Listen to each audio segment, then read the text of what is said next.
Yaa harka fuunee akkam jirtu? Ani barsiisaa ifaa barsiisaa xiinsammuu yookiin saayikolojiiti. Har'a tooftaa tokko isinitti hima. Keessumaa yeroo ammaatti namoonni baay'een istireesii fi dipireeshiniidhaan baay'ee rakkachaa jiru. Kana jechuun dhiphina yaaddoo aariidhaan namoonni hedduun miidhamaa jiru. Har'a tooftaa ittiin dhiphina aarii fi yaaddoo irraa of ittisnuun isinitti himuun barbaada. Gaafa garmalee aartan, garmalee dhiphattan, yaaddoftan maal gochuu qabdu? Tokkoffaa kophaa keessan taa'uudhaan dheeressitanii arganuun of tasgabbeessuu qabdu. Lama yaada poozitiiva duwwaa fayyadamuu qabdu.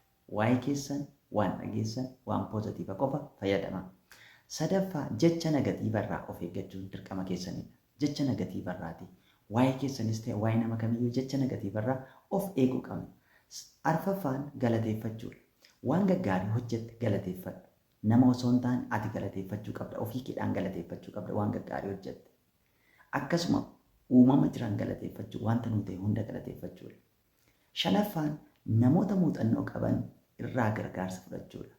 Kan akka saayikoloojistii akkasumallee abboota keenyarraa namoota gaggaarii jiru jettu irraatiin muuxannoo fudhachuudha. Inni ja'affaan hojii irratti xiyyeeffachuudha.